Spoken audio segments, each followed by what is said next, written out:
Greetings, JLZ lectures. This is my presentation on my budgeting lesson. A brief overview of the lesson. We'll be working with the subject EMS, grade 8 level, and the topic is budgeting and the theme is personal financing. The relevance of the module JLZ300 towards teaching and in particularly my lesson is that it serves as a guide to be an effective teacher holistically. This means that it includes things like how to plan your lesson effectively, how to deliver the lesson in such a way that you also achieve the set lesson outcomes that you have set for your lesson. How the teacher interacts with the lesson is something, or rather, how the teacher interacts with the learners, with themselves, and the learning material is also covered within this module, forming a blueprint on how the teacher can conduct themselves before, during, and after the lesson.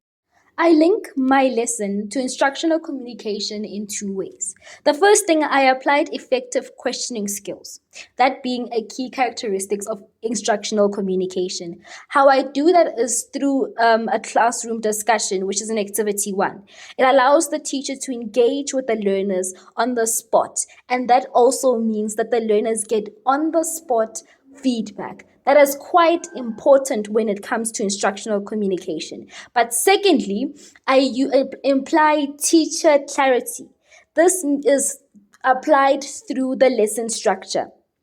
The lesson that I'm presenting on budgeting is structured in this way, right? The first thing I do is give a definition of what I'm going to teach or of that particular slide. Secondly, I'm going to give an example that is going to engage the learner and give them an idea of what I'm talking about. And then lastly, I am going to do an activity, or the learners do an activity, a mini activity. So then that learner goes from getting the information, retaining the information, having an overview of the information in terms of the real world through an example, and then practicing. Then after the activity, they get some form of feedback, whether it's corrections, whether it's from the teacher, and that is how that lecture is structured and creates clarity between the teacher, the learner, and the lesson.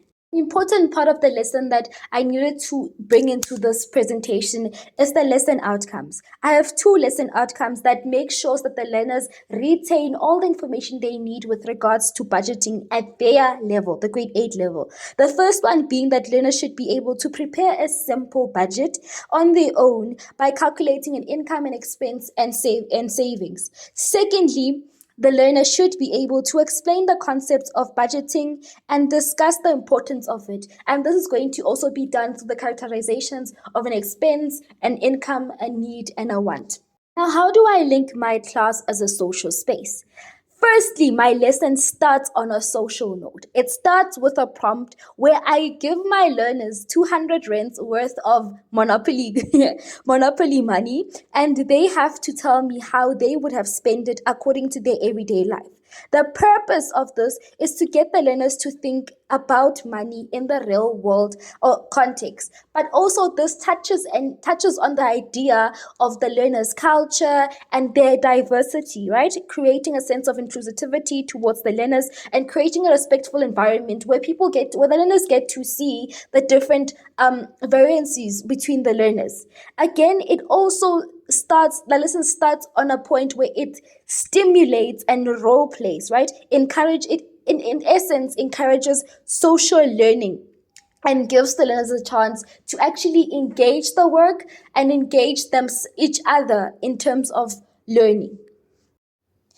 Lastly, the importance of communication skills within my classroom is firstly to conduct a lesson that is purposeful, and that's through lesson outcomes, that is feedback oriented and engaging, and that's done through the activities and the feedback nature of it.